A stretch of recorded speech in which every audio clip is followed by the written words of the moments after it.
إن الحمد لله نحمده ونستعينه ونستغفره ونعوذ بالله من شرور أنفسنا ومن سيئات أعمالنا من يهده الله فلا مضل له ومن يضلل فلا هادي له وأشهد أن لا إله إلا الله وحده لا شريك له وأشهد أن محمدا عبده ورسوله اما بعد فإن خير الحديث كتاب الله وخير الهدي هدي محمد صلى الله عليه وآله وسلم وشر الأمور محدثاتها وكل محدثة بدعة وكل بدعة ضلالة وكل ضلالة في النار.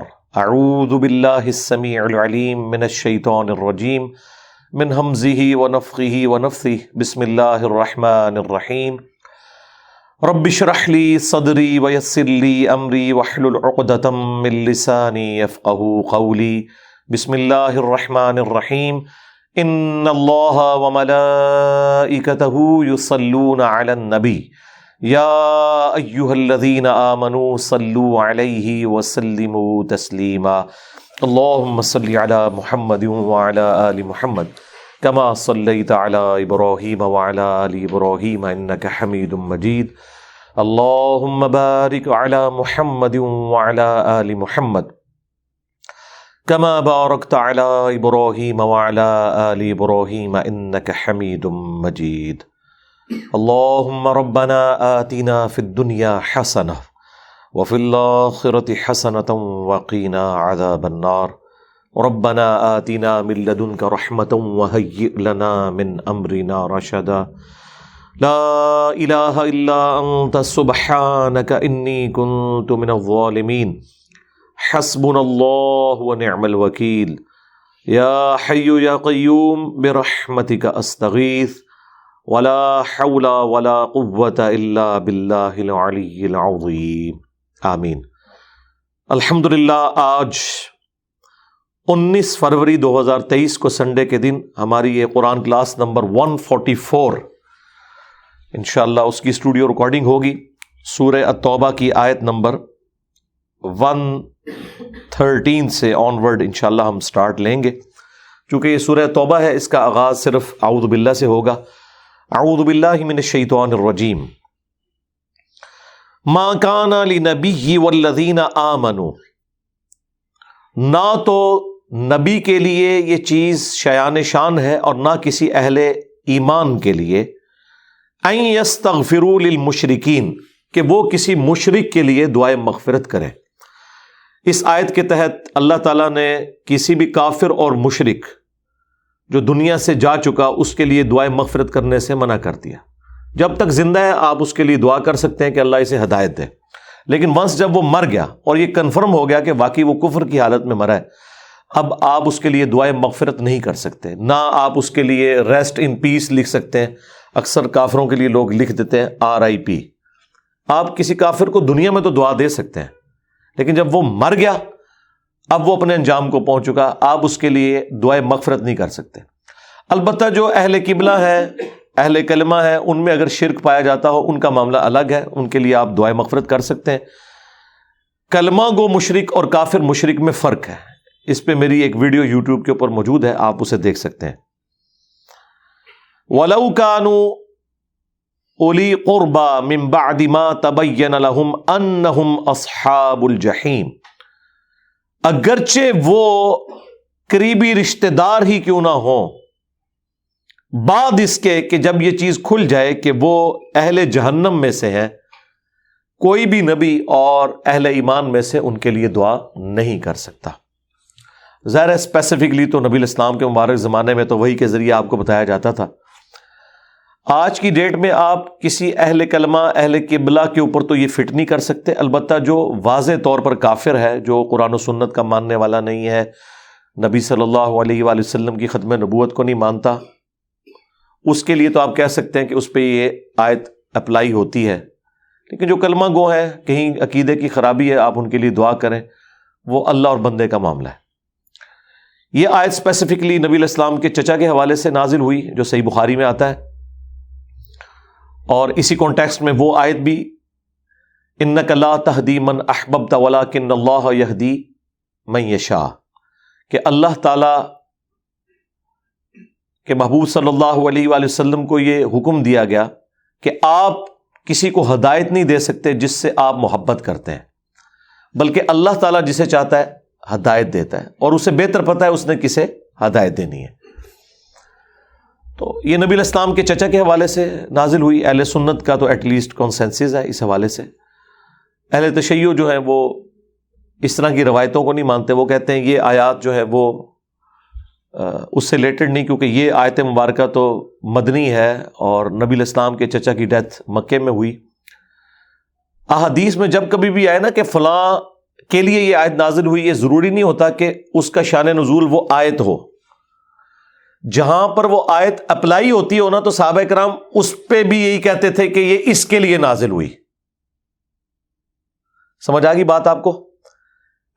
یعنی جسے فٹ اسے گفٹ، جس طرح آج سب کا کنسنسس ہے کہ یہ جو سورۃ البقرہ کی آیت ہے وَلَا تُلْقُوا بِأَيْدِيكُمْ إِلَى التَّهْلُكَةِ، اپنے آپ کو اپنے ہاتھوں سے ہلاک مت کرو۔ یہ اسپیسیفکلی تو قرآن میں آئی تھی کہ جو لوگ اللہ کی راہ میں مال نہیں خرچ کرتے وہ گویا کہ اپنے آپ کو اپنے ہاتھوں سے ہلاک کر رہے ہیں، لیکن جو سگریٹ نوشی کرنے والے ہیں وہ بھی اسی کیٹیگری میں فال کرتے ہیں، وہ اپنے ہاتھوں سے خود اپنی جان آہستہ آہستہ سلو پوائزننگ کے ذریعے لے رہے ہیں۔ یا کوئی بلڈ پریشر کا مریض ہے اور جان بوجھ کے وہ تیز نمک استعمال کرتا ہے، یا کوئی شوگر کا مریض ہے اس کے باوجود وہ زیادہ چینی استعمال کرتا ہے، تو ظاہر ہے وہ اپنے آپ کو اپنے ہاتھوں سے ہلاک کر رہا ہے۔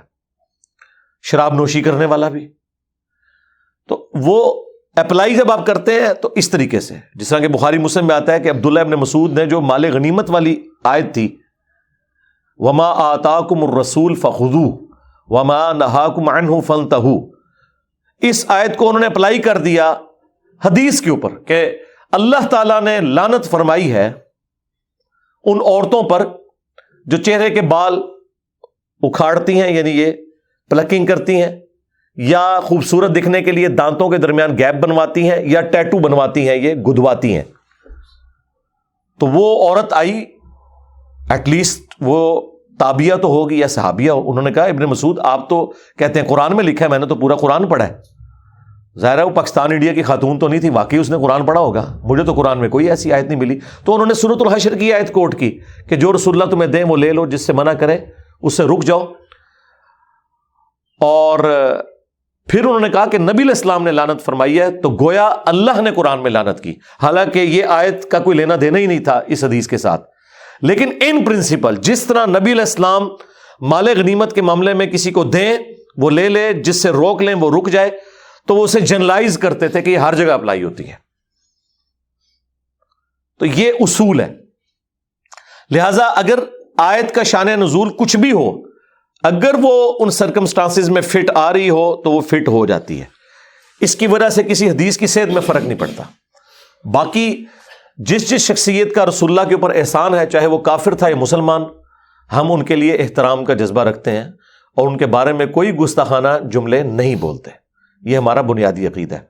یہی آیات جب پچھلی قرآن کلاسز میں آئی تھی جو 344 لیکچرز میں مکمل ہوئی، تو میں نے اس کے اوپر تفصیلی لیکچر مسئلہ 98 ریکارڈ کروایا تھا، ایمان والدین مصطفیٰ صلی اللہ علیہ وآلہ وسلم کے حوالے سے اور نبی علیہ السلام کے چچا کے حوالے سے۔ اس میں نے بتایا تھا کہ رسول اللہ کے والدین اس کیٹیگری میں فال نہیں کرتے کیونکہ ان تک دعوت نہیں پہنچی، اور یہ اللہ تعالیٰ کا اصول ہے، وَمَا كُنَّا مُعَذِّبِينَ حَتَّى نَبْعَثَ رَسُولًا، ہم کبھی بھی عذاب نہیں دیتے جب تک کہ نبی مبعوث نہ کرتے ہیں۔ اور قرآن میں واضح آیا لِتُنذِرَ قَوْمًا مَّا أُنذِرَ آبَاؤُهُمْ فَهُمْ غَافِلُونَ، اے نبی ہم نے آپ کو پیغمبر ان لوگوں میں بنا کے بھیجا کہ جن کے آباء و اجداد کو کوئی ڈر سنانے والا نہیں آیا تھا۔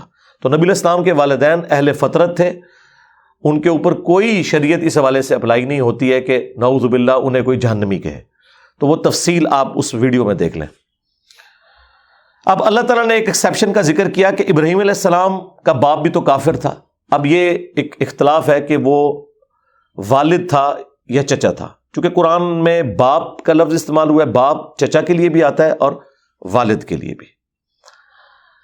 جس طرح کہ قرآن حکیم میں بنی اسرائیل کے جو لوگ تھے وہ حضرت اسماعیل علیہ السلام کو بھی اپنے آباء و اجداد میں ذکر کرتے تھے، حالانکہ اسماعیل کی اولاد سے نہیں تھے، وہ اسحاق کی اولاد سے تھے، چچا ہونے کے ناطے۔ مسلم شریف میں حدیث ہے چچا باپ کی مثل ہے۔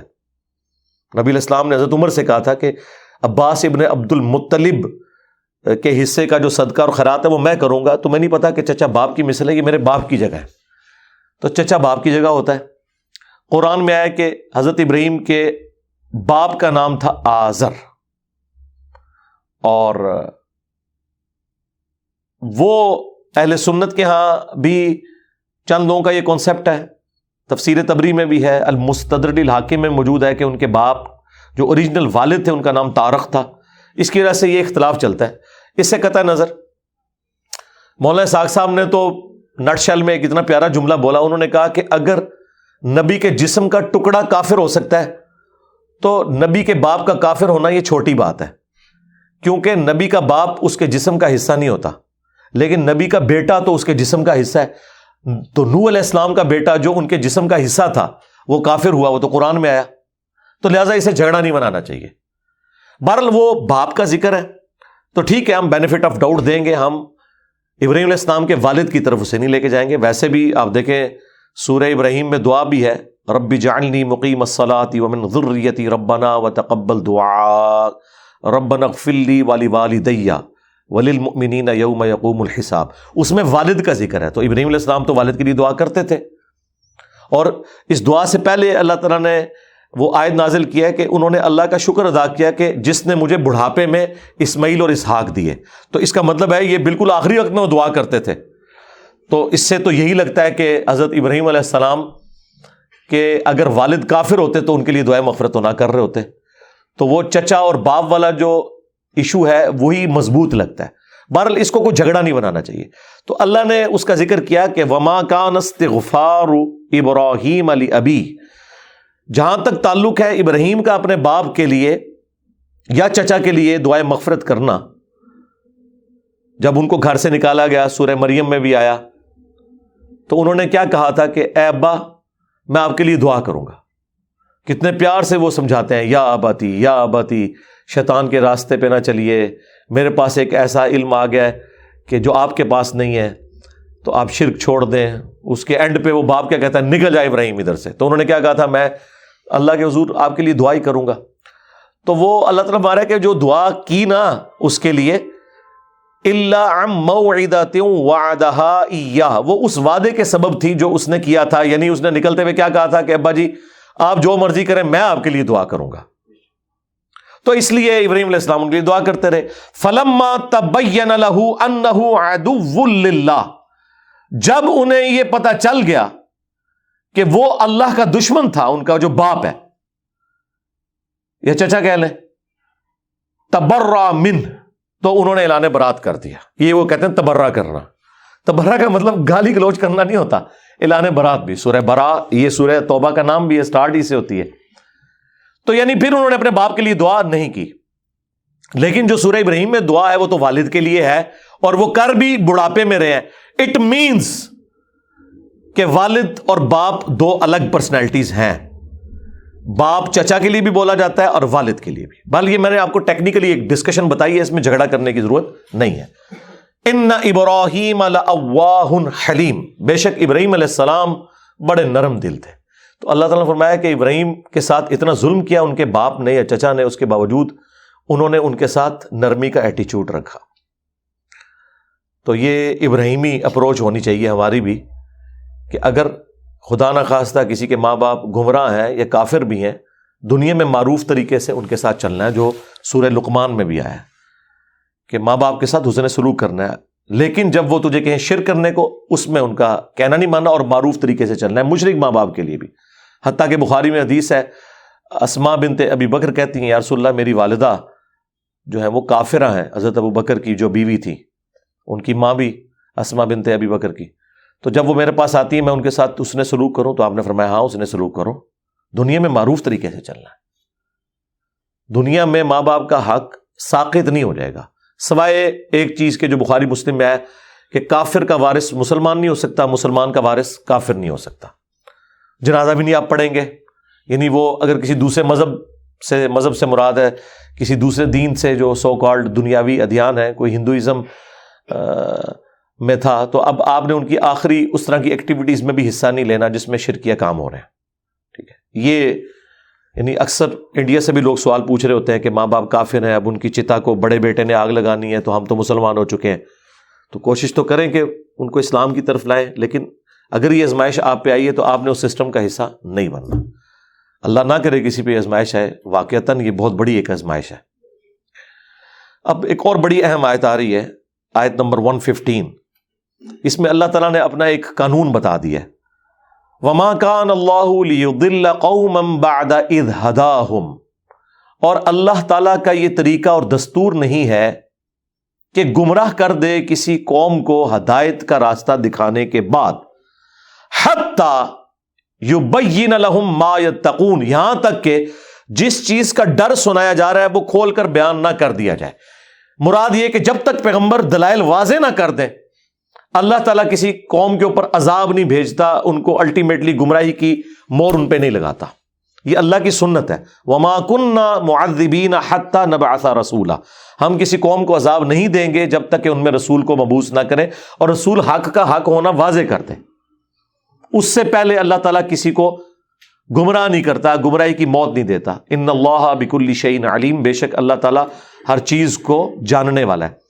اچھا، اس آیت کی ایک کورالری یہ بھی بنتی ہے کہ یہ اللہ تعالیٰ نے اپنے ذمے لیا ہے کہ دنیا میں ہر انسان کو موت سے پہلے اس نے حق دکھا دینا ہے. اللہ کہہ رہا ہے کہ جس سے میں ڈرا رہا ہوں نا، جب تک وہ دکھانا نہ دوں، میں گمراہی کی مہر اس پہ نہیں لگاتا. ظاہر ہے گمراہی کی مہر کا مطلب ہے کہ اب ہمیشہ کے لیے وہ گمراہ اب جہنم میں جائے گا. یعنی مرنے سے پہلے اللہ تعالیٰ اس پلانٹ ارتھ پہ موجود ہر انسان کو حق کا راستہ ضرور دکھائے گا، اور اگر اس لیول کا نہیں دکھایا تو اس پہ عذاب بھی نہیں آئے گا، وہ اہل فطرت ہوں گے. اب افریقہ کے جنگلوں میں کوئی ایسا شخص جس تک پیغمبر کی دعوت نہیں پہنچی، بس اس کے لیے اتنا مان لینا کافی ہے کہ کائنات کسی نے بنائی ہے، اور وہ سارے اہل فطرت مانتے ہیں کہ کریٹر آف یونیورس ہے. باقی جو تفصیلات ہیں ظاہر ہے وہ تو انبیاء کی پیروی کرنے کے سبب، اور وہ بھی وہ لوگ پابند ہیں جن تک دعوت پہنچے. اور اس میں ایک کورالری یہ بھی ہے، ہو سکتا ہے دعوت تو پہنچی لیکن ملائن ہو کے پہنچی، اس بیچارے کو سمجھ ہی نہیں آئی، اس کا معاملہ بھی ہم اللہ کے سپورٹ کریں گے.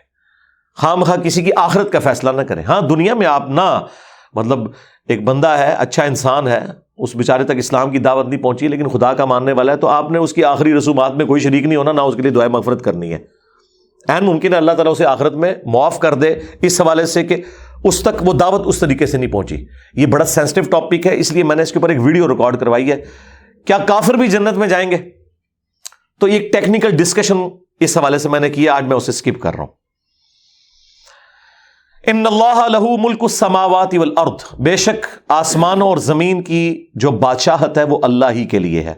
یحیی و یمیت، وہی زندہ کرتا ہے اور وہی موت دیتا ہے. وما لکم من دون اللہ من ولی ولا نصیر، اور اللہ کے سوا نہ تو کوئی تمہارا ولی ہے، پشت پناہ ہے، نہ کوئی مددگار ہے. اب پھر روئے سخن اسی طرف آ رہا ہے غزوہ تبوک کے حوالے سے. لقد تاب اللہ علی النبی والمہاجرین والانصار، بے شک اللہ تعالیٰ نے رحمت کے ساتھ توجہ فرمائی نبی کی طرف اور مہاجرین اور انصار کی طرف، جو کامل الایمان صحابہ تھے ان کی طرف. الذین اتبعوہ فی ساعۃ العسرہ، جنہوں نے اس مشکل کی گھڑی میں، یعنی تبوک 700 کلومیٹر کا ریگستانی سفر اور رومن امپائر سے جنگ، اتنی مشکل وقت میں اپنے نبی کا ساتھ نہیں چھوڑا. اللہ ان کی طرف رحمت کے ساتھ متوجہ ہوا. من بعد ما کاد یزیغ قلوب فریق منہم، جب کہ قریب تھا کہ ٹیڑے ہو جاتے ایک گروہ کے دل. یعنی آزمائش تھی نا، اور کچھ لوگ پیچھے رہ بھی گئے کامل ایمان ہونے کے باوجود. بدری صاحب میں سے بھی نبی علیہ السلام کے ساتھ نہیں گئے، تو عین ممکن تھا کہ اللہ تعالیٰ اس کے سبب ان کا دل ٹیڑھا کر کے ہمیشہ کے لیے جہنم ان کا مقدر کر دیتا، لیکن اللہ نے رحمت فرمائی. ثم تاب علیہم، اس کے بعد اللہ نے ان کی طرف رحمت سے متوجہ ہوا. انہ بہم رؤوف الرحیم، بے شک وہ ان پر بہت شفقت فرمانے والا، رحم فرمانے والا ہے. اب میرے بھائیوں وہ آیت نمبر آ رہی ہے 118، جس میں اللہ تعالیٰ نے سیدنا کعب ابن مالک رضی اللہ تعالی عنہ علیہ السلام اور ان کے ساتھ دوسرے 2 اصحاب جو اصحاب بدر میں سے تھے، مرارہ بن ربیع اور ہلال بن امیہ. مرارہ بن ربیع عین آتا ہے اینڈ پہ, اور ہلال ابن امیہ, یہ دونوں بدری صحابہ تھے. اور حضرت کعب بن مالک یہ بدری نہیں تھے, لیکن یہ غزوہ بدر سے بہت پہلے مسلمان ہو چکے تھے, اس وقت شریک نہیں ہوئے, لیکن یہ اس سے بھی ایک افضل ایک بینچ مارک میں شریک ہوئے, جو عقبہ کی رات اہل مدینہ نے حضور کے ہاتھوں پہ بیعت کی تھی, جس کے سبب ہجرت مدینہ ہوئی تھی, اور انہوں نے حضور کی گارنٹی لی تھی. یہ اس میں شامل تھے, چند اصحاب میں جو نبی علیہ السلام کے میزبان بنے. اس حدیث میں بھی آ جائے گا, جو ان کی توبہ کی حدیث بخاری مسلم میں ہے, کہ وہ کہتے ہیں کہ لوگ تو بدر کا ذکر کرتے ہیں, میرے نزدیک اصل چیز وہ تھی جو ٹرننگ پوائنٹ تھا نبی علیہ السلام کی دعوت کا, اور مجھے فخر ہے کہ میں بدر میں تو نہیں کسی مجبوری کی وجہ سے شریک ہو سکا, لیکن میں اس میں تھا, اور میں اسے بدر سے بہتر سمجھتا ہوں, کیونکہ وہ نبی علیہ السلام کی دعوت کی کامیابی کا ایک ٹرننگ پوائنٹ تھا. وَعَلَى الثَّلَاثَةِ الَّذِينَ خُلِّفُوا, اور اللہ تعالیٰ نے رحمت فرمائی, اللہ تعالیٰ متوجہ ہوا ان 3 لوگوں پر جو پیچھے رہ گئے تھے. کون کون سے؟ کعب ابن مالک, مرارہ بن ربیع اور ہلال بن امیہ. یہ 3 اصحاب, جن میں 2 اصحاب بدر ہیں, اور کعب بن مالک جو ہے وہ اصحاب بدر سے بھی سینئر ہے. وہ عقبہ والی رات جن لوگوں نے نبی علیہ السلام پر ایمان لائے اور عہد کیا اس حوالے سے کہ آپ کو ہم وہاں لے کر جائیں گے مدینہ شریف ایک آلٹرنیٹو بیس کے طور پر, وہ ان میں شامل تھے. تو اللہ تعالیٰ ہمارا جو پیچھے رہ گئے غزوہ تبوک کے موقع پر, تو اللہ نے پھر ان کی توبہ قبول کی. لیکن سرکار یہ جس طریقے سے توبہ قبول ہوئی ہے, اللہ نہ کرے کہ کسی کی زندگی میں یہ آزمائش آئے. وہ میں حدیث ورڈ بائی ورڈ انشاءاللہ آپ کو پڑھ کے سناؤں گا, تو آپ کو پتہ چلے گا. امام بخاری نے پورا باب باندھا ہے کعب بن مالک کی توبہ کا بیان, حدیث بخاری میں بھی ہے, مسلم میں بھی. حتی اذا ضاقت علیہم الارض بما رحبت, یہاں تک کہ زمین اپنی وسعت کے باوجود ان پہ تنگ ہو گئی, کیونکہ ان کا سوشل بائیکاٹ ہو گیا تھا. نبی علیہ السلام نے یہاں تک فرما دیا اب ان سے بات بھی کسی نے نہیں کرنی. آخری 10 دن میں تو کہا کہ بیویاں بھی ان کو چھوڑ دیں ان کے حال پہ, اتنا مشکل وقت. وضاقت علیہم انفسہم, اور ان کی جانیں خود اپنے اوپر بوجھ بن گئیں, یعنی وہ تو سمجھ لیں کہ چلتی پھرتی لاشیں بن گئی. اللہ کے نبی موجود ہوں جن پہ آپ ایمان لائے ہوں, اور ان کی آواز پہ آپ نے لبیک نہیں کہا, اور اللہ کے نبی ایسے ناراض ہیں کہ بھئی اب اللہ ہی فیصلہ کرے گا. تو ظاہر ہے کہ آپ اندازہ کریں, آج آپ کو یہ دھمکی مل جائے تو انسان تو مطلب ہمیشہ کی ناکامیاں آپ کا مقدر ہو سکتی ہیں.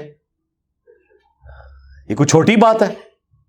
وَظَنُّوا أَلَّا مَلْجَأَ مِنَ اللَّهِ, اور انہوں نے جان لیا کہ بس اللہ ہی اللہ ہے, اب اللہ ہی ہماری کو فریاد سن لے تو سن لے, کیونکہ حضور نے بھی تو معاملہ اللہ کے سپرد کر دیا ہے. إِلَّا إِلَيْهِ, کوئی ان کے لیے نہیں ہے اس دکھ اور درد میں مداوا سوائے اللہ کی ذات کے. ثُمَّ تَابَ عَلَيْهِمْ لِيَتُوبُوا, تو پھر اللہ تعالیٰ بھی ان کی طرف متوجہ ہوا تاکہ وہ اللہ کی طرف رجوع لائیں.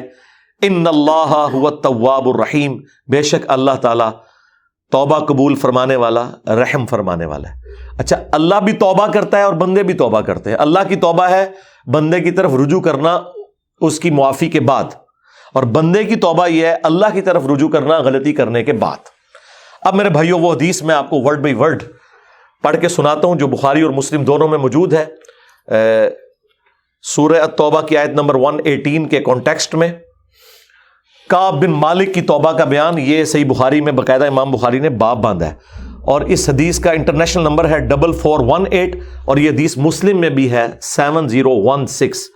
ورڈ بائی ورڈ میں یہ حدیث بیان کروں گا, کیونکہ اس کی رکت اسی میں ہے کہ میں اسے لفظ با لفظ بیان کروں, آپ اس تکلیف کا احساس کریں جس سے کعب بن مالک گزرے, اور پھر الٹیمیٹلی ان کی توبہ قبول ہوئی, اور ایسی توبہ قبول ہوئی کہ قیامت تک قرآن میں ان کی توبہ کا ذکر ہے کہ اللہ نے قبول کی, اور اس کی وجہ سے اس سورت کا نام سورہ توبہ ہے.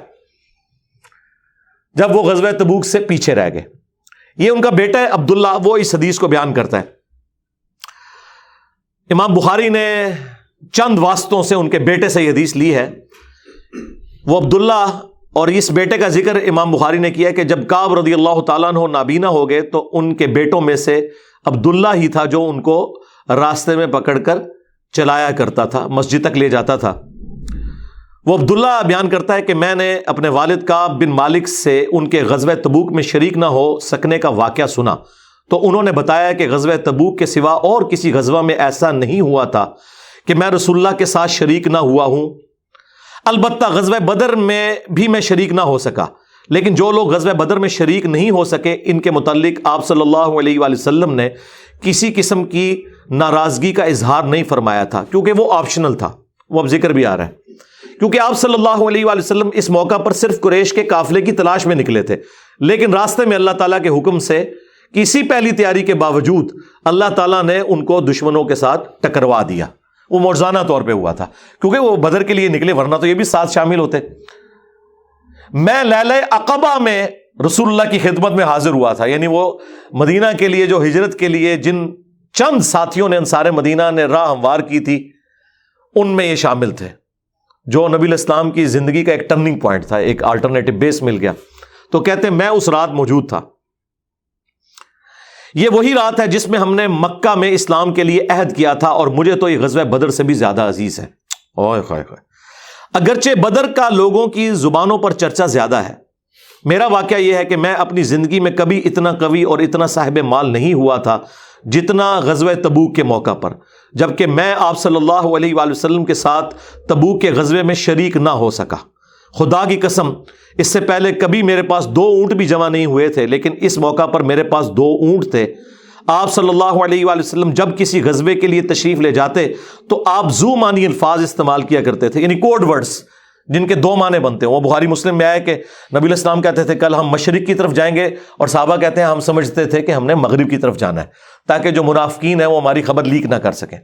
لیکن غزوہ تبوک وہ موقع تھا کہ گرمی بڑی سخت تھی، سفر بہت لمبا تھا، ریگستانی سفر تھا، اور دشمن کی فوج بھی کثرت سے تھی، رومن امپائر، 700 کلومیٹر ریگستانی سفر، تمام مشکلات سامنے تھیں۔ اس لیے آپ صلی اللہ علیہ وآلہ وسلم نے مسلمانوں سے اس غزوے کے متعلق بہت تفصیل کے ساتھ بتا دیا تھا۔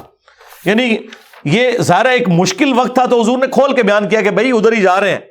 یعنی مطلب یہ ہے کہ جو یہ نعرے لگاتا ہے نا کہ غلامی رسول میں موت بھی قبول ہے، اور ٹکٹ کٹا لے اپنا، تاکہ اس کے مطابق پوری طرح تیاری کر لیں۔ چنانچہ آپ صلی اللہ علیہ وآلہ وسلم نے اس کی سمت بھی نشاندہی کر دی جدھر سے آپ کے جانے کا ارادہ تھا۔ مسلمان بھی آپ علیہ السلام کے ساتھ بہت زیادہ تھے، اتنے کہ کسی رجسٹر میں سب کے ناموں کا لکھنا بہت مشکل تھا۔ کعب کہتے ہیں کہ کوئی بھی شخص اگر اس غزوے میں شریک نہ ہونا چاہتا تو وہ خیال کر سکتا تھا کہ اس کی غیر حاضری کا کسی کو پتہ نہیں چلے گا، سوائے اس کے کہ اس کے متعلق وہی نازل ہو۔ تو حضرت کعب کا کیا عقیدہ تھا کہ نبی علیہ السلام ان کے صحابہ کے پاس علم غیب نہیں تھا جب تک کہ اللہ تعالیٰ وحی کے ذریعے نہ بتا دے۔ تو باب شاہی کوئی نہیں، ہاں ایسے میں بولا کہ نہ بولا، میرے نبی سا ہے ہی کوئی نہیں، تیرے باب شاہی کوئی نہیں۔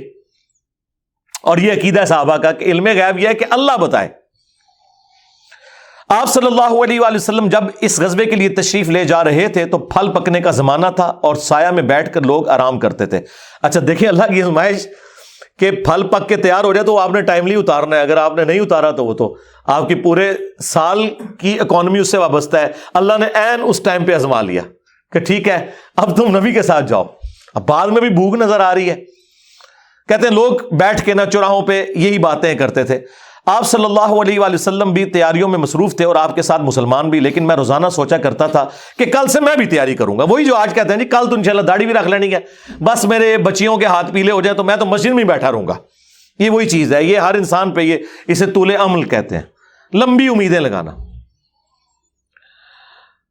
میں روزانہ اسے ٹالتا رہا، مجھے اس کا یقین تھا کہ میں تیاری کر لوں گا، مجھے آسانیاں میسر تھی۔ یوں ہی وقت گزرتا رہا اور آخر لوگوں نے اپنی تیاریاں بھی مکمل کر لیں اور آپ صلی اللہ علیہ وآلہ وسلم مسلمانوں کو ساتھ لے کر روانہ بھی ہو گئے۔ اس وقت تک میں نے کوئی تیاری نہیں کی تھی۔ اس موقع پر میں نے اپنے دل کو یہی سمجھایا کل یا پرسوں تک تیاری کر لوں گا، پھر لشکر سے تیزی سے جا کر مل جاؤں گا۔ کوچ کے بعد دوسرے دن بھی میں نے تیاری کے لیے سوچا لیکن کچھ نہ ہو سکی، پھر تیسرے دن سوچا اور اس دن بھی کوئی تیاری نہ ہو سکی، اور یوں وقت گزرتا گیا اور اسلامی لشکر بہت آگے بڑھ گیا۔ غزوہ میں میرے شرکت کے لیے بات اب دور کی بات ہو گئی اور میں یہی ارادہ کرتا رہا کہ یہاں سے چل کر اب ان تک نہیں پہنچ سکوں گا۔ تھیندے تھیندے تھی گیا، کاش میں نے ایسا کر لیا ہوتا، لیکن یہ میرے نصیب میں نہیں تھا. اچھا، جرم ہو جانے کے بعد آپ یہ کہہ سکتے ہیں میری تقدیر میں یہ لکھا تھا، پہلے نہیں. ہاں، وہ تو پھر اللہ پہ آپ بہتان مان دیں گے نا کہ میں نماز اس لیے نہیں پڑھ رہا کہ اللہ نے میرا مقدر کیا ہے کہ میں اگلی نماز نہ پڑھوں. نہ، ہاں بعد میں آپ کہہ سکتے ہیں کہ میری تقدیر میں لکھا تھا کہ میں اتنا بدبخت ہوں کہ میں نماز چھوڑوں گا، اور وہ چھوڑوں گا اپنی مرضی سے. اللہ نے تو اپنے علم سے فورسی کیا ہے. آپ صلی اللہ علیہ وآلہ وسلم کے تشریف لے جانے کے بعد جب میں باہر نکلتا تو مجھے بڑا دکھ ہوتا، اوئے ہوئے، کیونکہ یا تو وہ لوگ نظر آتے تھے جن کے چہروں سے نفاق ٹپکتا تھا.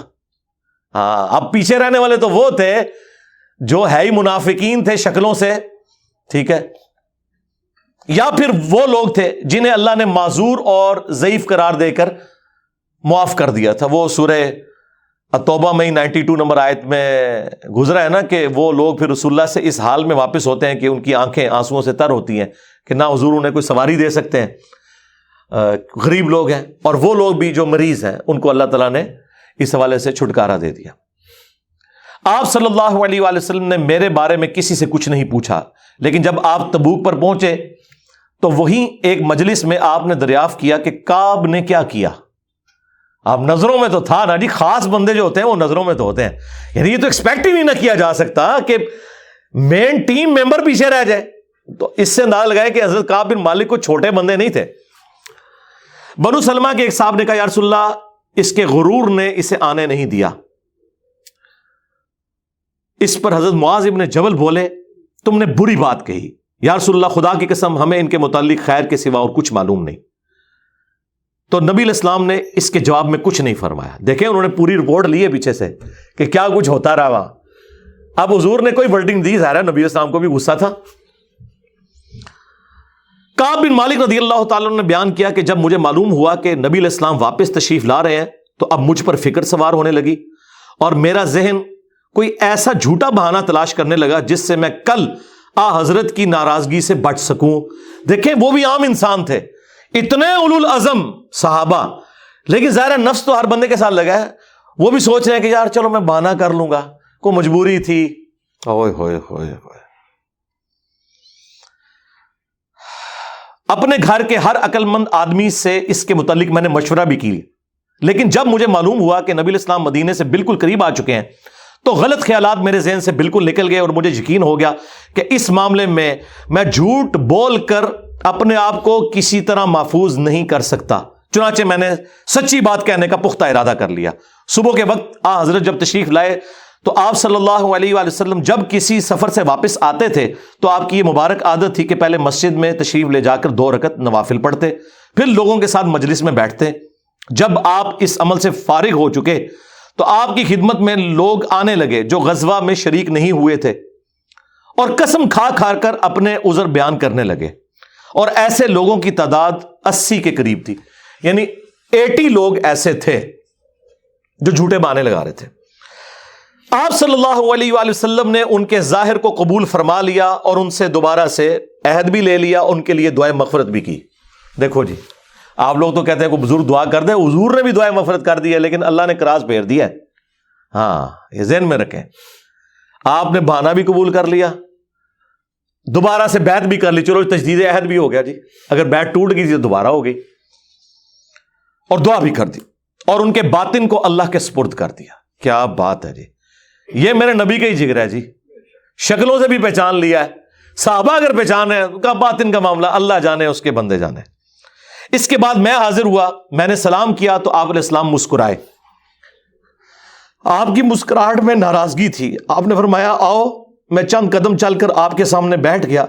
آپ نے مجھ سے دریافت کیا کہ تم غزوہ میں کیوں شریک نہیں ہوئے، کیا تم نے کوئی سواری نہیں خریدی تھی؟ میں نے عرض کیا میرے پاس سواری موجود تھی. اللہ کی قسم اگر میں آپ کے سوا کسی دنیا دار شخص کے سامنے آج بیٹھا ہوتا تو کوئی نہ کوئی بہانہ کر لیتا اور اس کی ناراضگی سے بچ جاتا. مجھے خوبصورتی کے ساتھ گفتگو کا سلیقہ بھی معلوم ہے، لیکن اللہ کی قسم مجھے یقین ہے کہ اگر آج میں آپ کے سامنے کوئی جھوٹا بہانہ کر بھی دوں اور آپ راضی بھی ہو جائیں تو بہت جلد اللہ تعالیٰ آپ کو مجھ سے ناراض کر دے گا. کیونکہ میں بظاہر تو بہانہ کروں گا، لیکن اللہ تو وہی کے ذریعے آپ کو بتا دے گا یہ جھوٹ بول رہا ہے. اس کی بجائے اگر میں آپ سے سچی بات کروں تو یقیناً آپ کو میری طرف سے ناراضگی تو ہوگی، لیکن اللہ سے مجھے امید ہے کہ وہ مجھے معاف کر دے گا۔ خدا کی قسم مجھے کوئی عذر نہیں تھا، اللہ کی قسم اس وقت سے پہلے میں کبھی اتنا آسودہ حال نہیں تھا، اور پھر بھی میں آپ کے ساتھ شریک نہ ہو سکا۔ نبی علیہ السلام نے فرمایا کہ اس نے سچی بات بتا دی، اچھا اب جاؤ یہاں تک کہ اللہ تمہارے بارے میں خود ہی کوئی فیصلہ کرے۔ میں اٹھ گیا اور میرے پیچھے بنو سلمہ کے کچھ لوگ بھی دوڑے آئے اور مجھ سے کہنے لگے اللہ کی قسم ہمیں تمہارے متعلق یہ معلوم نہیں تھا کہ اس سے پہلے تم نے کوئی گناہ کیا ہو، تم نے تو بڑی غلطی کی۔ آپ علیہ السلام کے سامنے ویسے ہی کوئی بہانہ کر دیتے جیسا کہ دوسرے لوگوں نے کیا، تمہارے گناہ کے لیے نبی علیہ السلام کا استغفار ہی کافی ہو جاتا، وہی جو کچھ بھی ہیں تیرے محبوب کی امت سے ہیں۔ لیکن سرکار یہ کعب بن مالک تھے، ان کو پتا تھا، اور مشورہ دینے والے بھی صاحب ہیں، دیکھو کیا مشورہ دے رہے ہیں کہ کو بہانہ کر لینا سی، حضور نے دعا کرنی سی۔ مینٹالٹی اس زمانے میں بھی اس طرح ہی تھی، یہ نہ سمجھیں آج کے لوگ ہی کہتے ہیں، اس زمانے میں بھی ڈھیلے مسلمان تو تھے، تو حضور نے تیرے لیے دعا کر دینی تھی، تو نے تو یہ کام۔ اللہ کی قسم ان لوگوں نے مجھے اتنی ملامت کی کہ مجھے خیال آیا کہ واپس جا کر کوئی جھوٹا بہانہ کر ہی آؤں۔ اندازہ کرو ایڈا انہوں نے جناب انہوں نے کیتا کہ چلو ٹھیک ہے میں جا کے بہانہ کر لوں۔ پھر میں نے ان سے پوچھا کیا میرے علاوہ کسی اور نے بھی کوئی ایسا عذر بیان کیا ہے؟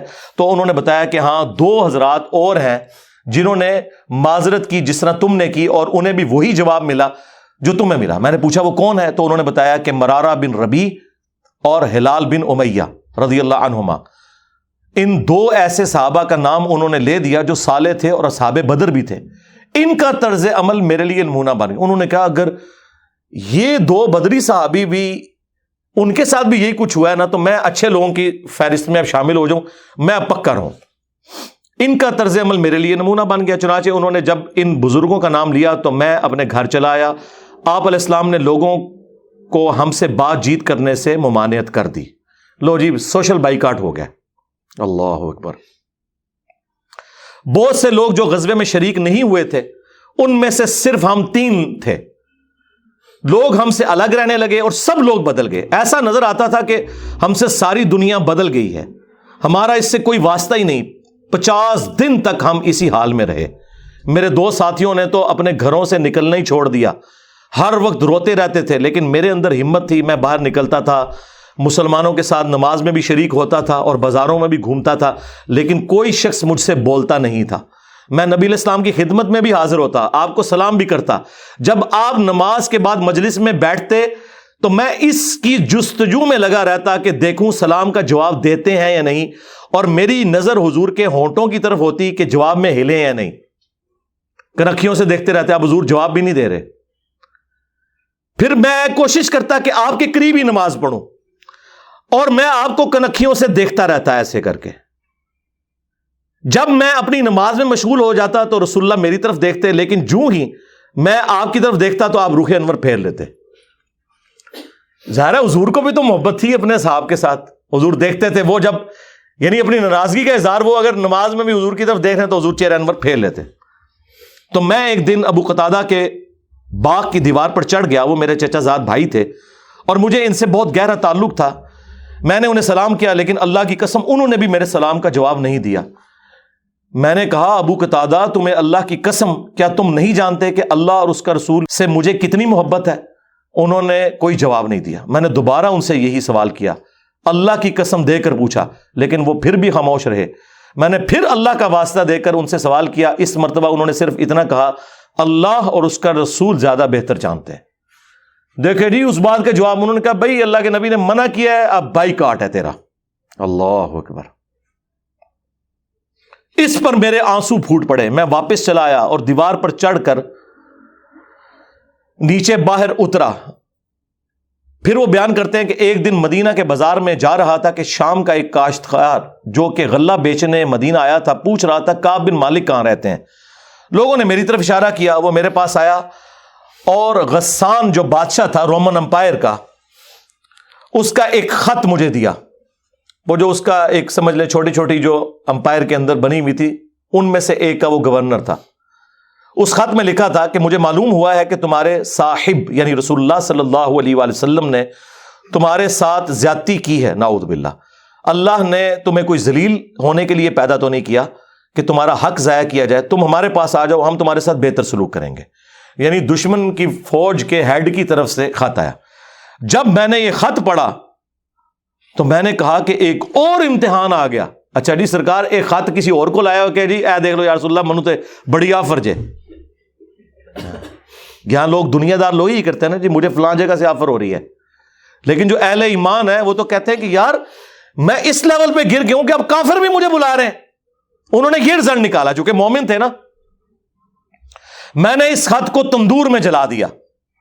ان 50 دنوں میں سے جب 40 دن گزر گئے تو نبی علیہ السلام کا ایلچی میرے پاس آیا اور اس نے کہا کہ رسول اللہ نے حکم دیا ہے کہ اپنی بیوی کے قریب نہ جاؤ۔ میں نے پوچھا میں اسے طلاق دے دوں یا پھر مجھے کیا کرنا ہے؟ تو انہوں نے کہا نہیں، طلاق نہیں دینی، صرف جدا ہو جاؤ۔ میرے دونوں ساتھیوں کو جنہوں نے میری طرح معذرت کی تھی یہی حکم ملا۔ میں نے اپنی بیوی سے کہا کہ اپنے میکے چلی جاؤ، اس وقت تک وہیں رہو جب تک کہ اللہ تعالیٰ اس معاملے کا کوئی فیصلہ نہ کر دے۔ کعب کہتے ہیں کہ ہلال بن امیہ کی بیوی رسول اللہ کی خدمت میں حاضر ہوئی اور عرض کیا یا رسول اللہ وہ تو بہت بوڑھے اور کمزور ہیں، ان کے پاس کوئی خادم بھی نہیں، کیا اگر میں ان کی خدمت کر دیا کروں تو آپ ناپسند تو نہیں فرمائیں گے؟ بیوی دیکھو جی، بیوی خامد کو کچھ سمجھ نہیں رہی، رسول اللہ سے جا کے پوچھ رہی ہے صلی اللہ علیہ وسلم۔ تو نبی اسلام نے فرمایا صرف وہ تم سے صحبت نہ کریں۔ انہوں نے عرض کیا اللہ کی قسم وہ تو کسی چیز کے لیے حرکت ہی نہیں کر رہے، جب سے آپ ان سے ناراض ہوئے ہیں وہ دن اور آج کا دن ان کے آنسو تھمنے میں نہیں آتے۔ میرے گھر کے بعض لوگوں نے کہا کہ جس طرح ہلال بن امیہ کی بیوی نے ان کے لیے اجازت لے لی تو آپ بھی جا کے اجازت لے لیں۔ اب دیکھیں لوگ مشورے دے رہے ہیں۔ میں نے کہا خدا کی قسم میں اس کے لیے رسول اللہ سے اجازت نہیں لوں گا، میں جوان ہوں، معلوم نہیں جب اجازت لینے جاؤں تو حضور کیا فرما دیں۔ ان کو یہ بھی خطرہ تھا کہ میں یہ جاؤں تو یہ نہ ہو کہ حضور اور ناراض ہو جائیں، اگر کوئی چانس بھی ہے نا بچنے کے تو وہ بھی ختم ہو جائے۔ دیکھیں نہیں کتنا گاڈ اورینٹڈ بندہ ہے جی، اللہ اکبر۔ اس طرح 10 دن اور گزر گئے۔ جب رسول اللہ صلی اللہ علیہ وآلہ وسلم نے ہمیں بات چیت کرنے کی ممانعت فرمائی تھی، اس کو 50 دن پورے ہو گئے۔ 50ویں رات کی صبح کو جب میں فجر کی نماز پڑھ چکا اور اپنے گھر کی چھت پر بیٹھا ہوا تھا، اس طرح جیسا کہ اللہ تعالیٰ نے ذکر کیا وہ ہم آیت پڑھ چکے ہیں، سورہ توبہ کی آیت نمبر 118، جس میں تھا نا کہ زمین وسعت کے باوجود تنگ ہو گئی اور ان کا دم گھٹنے والا تھا۔ میرا دم گھٹ رہا تھا، زمین اپنی تمام وسعتوں کے باوجود میرے لیے تنگ ہوتی جا رہی تھی۔ میں نے ایک پکارنے والے کی پکار سنی جو سلع کی پہاڑی پر چڑھ کر بلند آواز سے کہہ رہا تھا اے کعب بن مالک تمہیں بشارت ہو، اے کعب بن مالک تمہیں بشارت ہو۔ انہوں نے بیان کیا کہ یہ سنتے ہی میں سجدے میں گر پڑا اور مجھے یقین ہو گیا کہ اب اللہ کی طرف سے فراخی ہو جائے گی۔ فجر کی نماز کے بعد رسول اللہ صلی اللہ علیہ وآلہ وسلم نے اللہ کی بارگاہ میں ہماری توبہ کی قبولیت کا اعلان کر دیا۔ لوگ میرے پاس بشارت دینے کے لیے آنے لگے اور میرے 2 ساتھیوں کو بھی جا کر بشارت دی۔ ایک صاحب زبیر بن عوام اپنا گھوڑا دوڑاتے ہوئے آئے، ادھر قبیلہ اسلم کے ایک صحابی نے پہاڑی پر چڑھ کر آواز دی اور وہ آواز گھوڑے سے زیادہ تیز تھی۔ جن صحابی نے پہاڑی سے آواز دی تھی جب وہ میرے پاس بشارت دینے آئے تو میں نے اپنے دونوں کپڑے اتار کر بشارت کی خوشی میں انہیں دے دیے۔ اللہ کی قسم اس وقت ان 2 کپڑوں کے سوا دینے کے لیے میرے پاس اور کچھ نہ تھا۔ پھر میں نے ابو قتادہ سے 2 کپڑے ادھارے مانگے اور رسول اللہ کی خدمت میں حاضر ہوا۔ جوگ در جوگ لوگ مجھ سے ملاقات کرتے جا رہے تھے اور مجھے توبہ کی قبولیت پر بشارت دیتے جا رہے تھے۔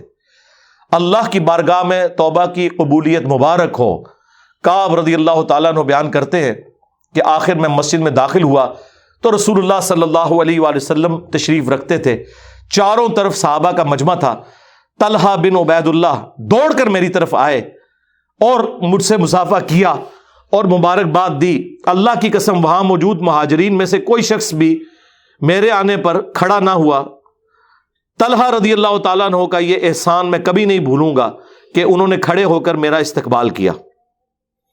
جب میں نے رسول اللہ کو سلام کیا تو آپ علیہ السلام کا چہرہ مبارک خوشی اور مسرت سے دمک اٹھا۔ اس مبارک دن کے لیے تمہیں بشارت ہو، اس مبارک دن کے لیے تمہیں بشارت ہو جو تمہاری عمر کا سب سے مبارک دن ہے۔ واقعی جی اس سے بڑی کوئی مبارک بات نہیں ہو سکتی کسی شخص کے لیے کہ اللہ تعالیٰ اس کی توبہ کی اناؤنسمنٹ کرتے۔ اور پھر قیامت تک قرآن میں وہ آیات پڑھی جائیں۔ انہوں نے بیان کیا کہ میں نے عرض کیا یا رسول اللہ یہ بشارت آپ کی طرف سے ہے یا اللہ کی طرف سے؟ فرمایا نہیں، اللہ کی طرف سے۔ اور نبی علیہ السلام جب کسی بات پر خوش ہوتے تو چہرہ مبارک روشن ہو جاتا تھا، ایسے جیسے چاند کا ٹکڑا ہو۔ آپ کی مسرت ہم چہرہ مبارک سے سمجھ جاتے تھے۔ پھر جب میں آپ کے سامنے بیٹھ گیا تو عرض کیا یا رسول اللہ اپنی توبہ کی قبولیت کی خوشی میں اپنا مال اللہ اور اس کے رسول کی راہ میں صدقہ کر دوں؟ آپ نے فرمایا لیکن کچھ مال اپنے پاس رکھ لو، یہ زیادہ بہتر ہے۔ میں نے عرض کیا کہ پھر میں خیبر کا حصہ اپنے پاس رکھ لیتا ہوں۔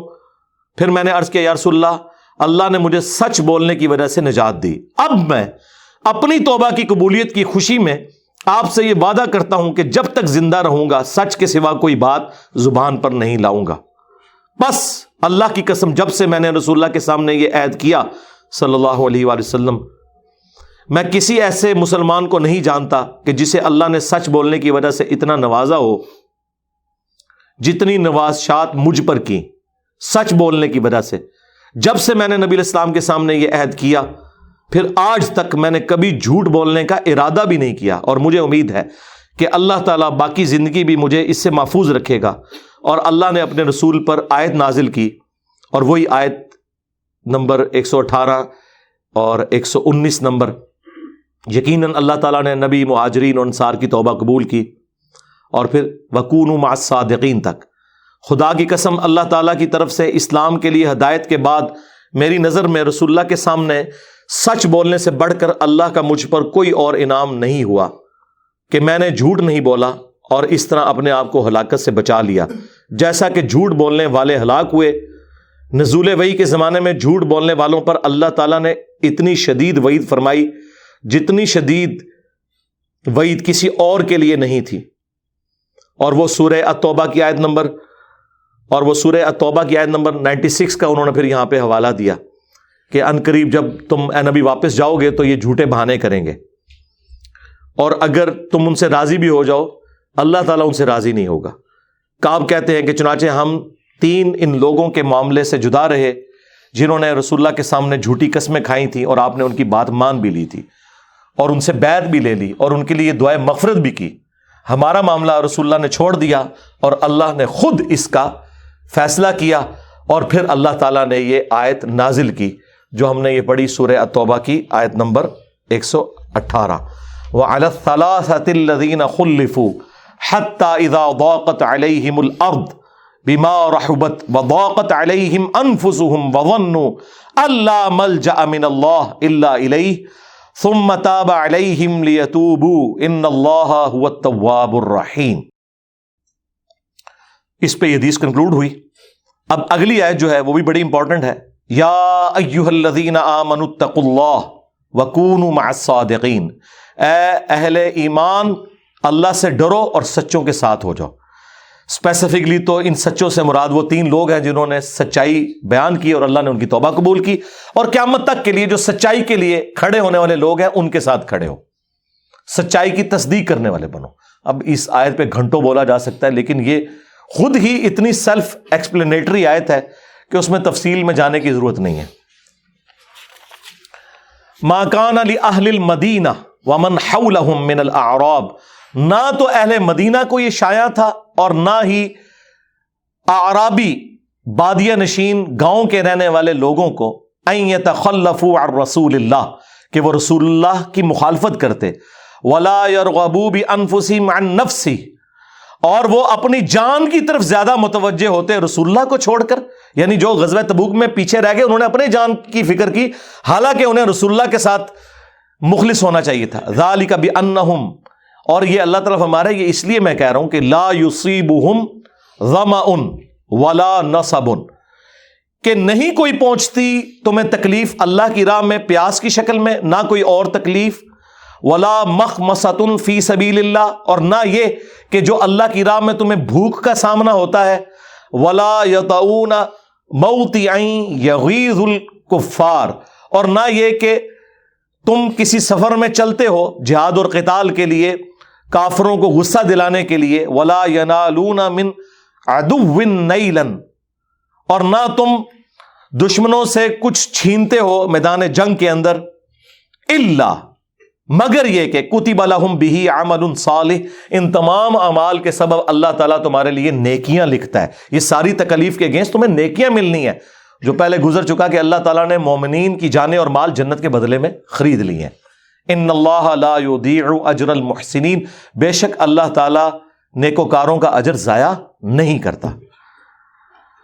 ولا ينفقون نفقة صغيرة ولا كبيرة، اور نہ وہ مجاہدین جو خرچ کرتے ہیں خواہ تھوڑا یا زیادہ. ولا يقطعون واديا الا كتب لهم، اور نہ وہ کسی وادی میں سفر کرتے ہیں اللہ کی راہ میں مگر یہ کہ اللہ لکھ دیتا ہے ان کے لیے اجر.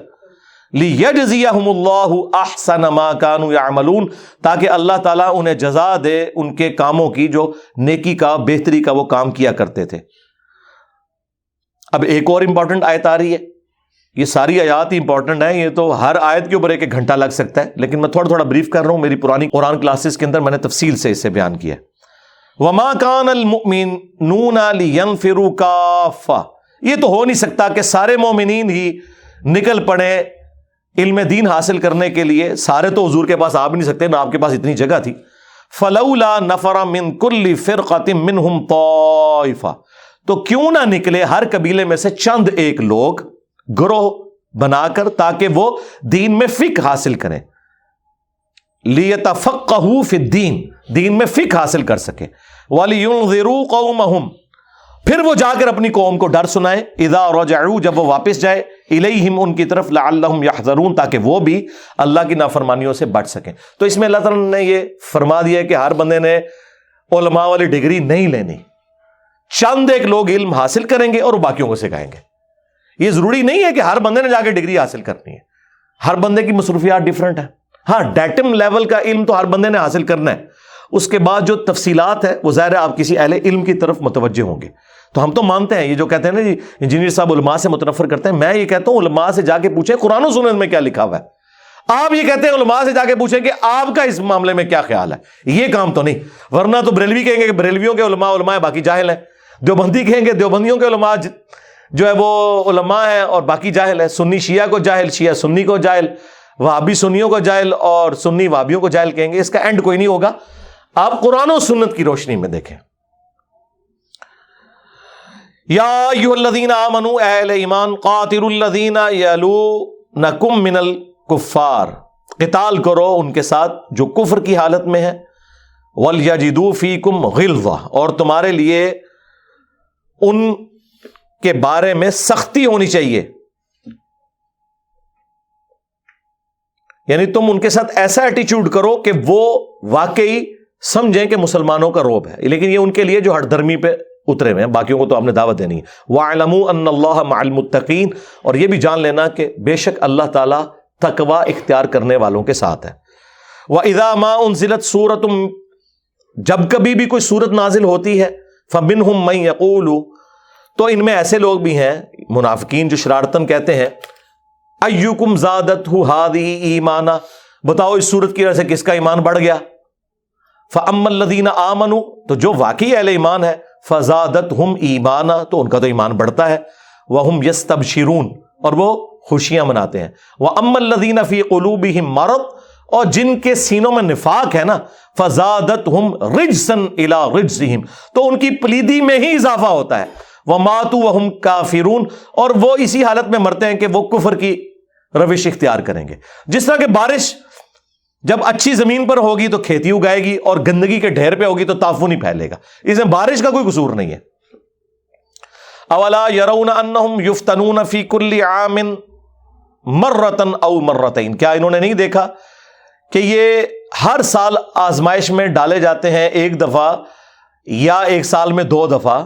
ثم لا یتوبون ولا هم یذکرون، پھر بھی یہ توبہ نہیں کرتے اور نہ نصیحت قبول کرتے ہیں. یہ منافقین کی جو ڈھیل ہے نا، اس کا ذکر آ رہا ہے کہ ہر بار انہیں ڈھیل دی جاتی ہے، لیکن پھر بھی انہوں نے اپنی اصلاح نہیں کی. مراد یہ کہ پھر الٹیمیٹلی اللہ کی ڈیوائن مور لگ جائے گی.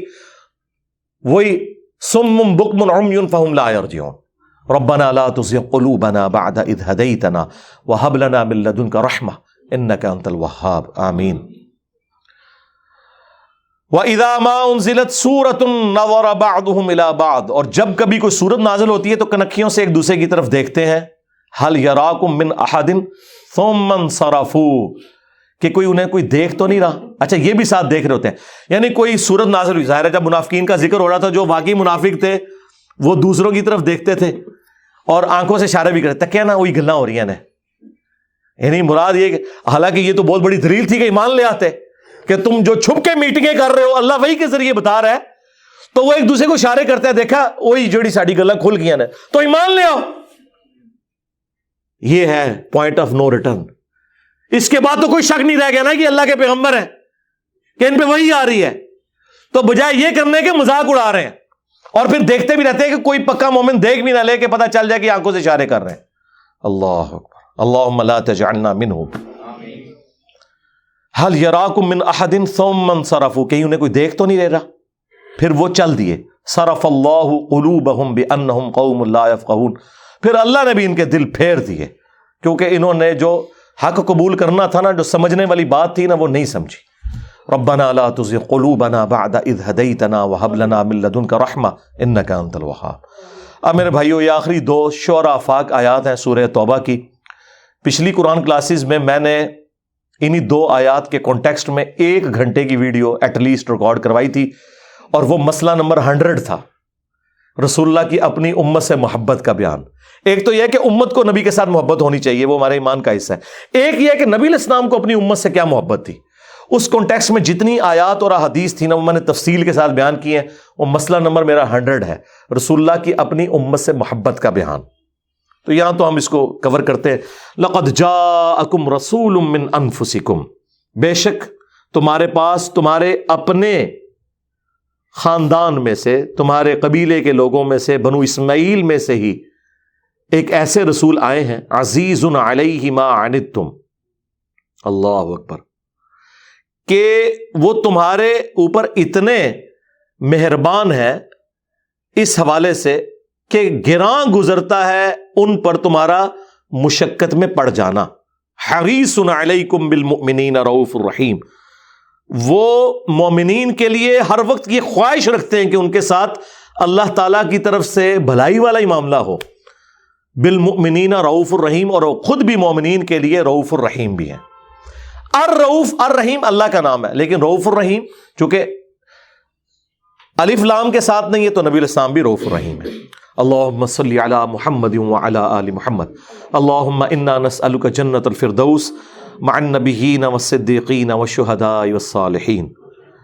اندازہ کریں کہ جب اللہ گواہی دے کہ یہ اپنے امتیوں سے کیا محبت کرتے ہیں، تو اب اس کے بعد تو کسی سرٹیفکیٹ کی ضرورت ہی نہیں ہے. رسول اللہ کو تو خود کہنے کی ضرورت ہی نہیں ہے کہ مجھے اپنے امتیوں سے کیا پیار ہے. فَإِن تَوَلَّوْا، تو اے نبی اگر یہ آپ سے منہ پھیر لیں، فَقُلْ حَسْبِيَ اللَّهُ، تو آپ فرما دیجئے اللہ مجھے کافی ہے. لا الہ الا ہو، اس کے سوا کوئی معبود نہیں. علیہ توکلت، میں نے اسی پر بھروسہ کیا. وَهُوَ رَبُّ الْعَرْشِ الْعَظِيمِ، اور وہ عرش عظیم کا مالک ہے. یہ جو آخری حصہ ہے نا، حسبی اللہ لا الہ الا ہو، یہ سنن ابی داؤد میں صحیح سند کے ساتھ ہے کہ جو مغرب کے بعد اور فجر کے بعد 7 دفعہ یعنی پڑھ لیتا ہے، اللہ تعالیٰ اسے ہر معاملے میں کفایت کر جاتا ہے. یعنی یہ صبح و شام کے اذکار میں بھی ہے. اور یہ جو آیت مبارکہ لقد جاءکم رسول من انفسکم، یہ نبی علیہ السلام کی اپنی امت سے محبت کی اس حوالے سے دلیل ہے کہ رسول اللہ صلی اللہ علیہ وآلہ وسلم ہم سے بڑھ کر محبت کرتے ہیں. حالانکہ یہ سورہ الاحزاب میں آیا تھا النبی اولا بالمؤمنین من انفسہم وازواجہ امہاتہم، نبی مومنین کی جانوں پر ان سے بڑھ کر حق رکھتے ہیں، اور نبی کی بیویاں امت کی مائیں. یعنی ہمیں اپنی جان دینی ہے نبی علیہ السلام کی عزت کی خاطر، لیکن معاملہ یہاں پر یہ ہے کہ نبی علیہ السلام بھی ہم سے سب سے بڑھ کر محبت کرنے والے ہیں. ٹھیک ہے، اور اس کا کلائمیکس تو ہے وما ارسلناک الا رحمۃ للعالمین، آپ پوری انسانیت کے لیے رحمت بنا کے بھیجے گئے. یہ آیت تو متقاضی تھی کہ میں 1 گھنٹہ اس پہ بولتا، لیکن چونکہ آلریڈی میں ریکارڈنگ کروا چکا ہوں، اور اس قرآن کلاسز کا ڈیکورم یہ ہے کہ ہم بس اتنی گفتگو کر رہے ہیں جتنی ایک بیسک نیڈ کے طور پہ، تاکہ ہماری یہ قرآن کلاسز مکمل بھی ہو جائیں. آپ مسئلہ نمبر 100 میرا ضرور دیکھیں.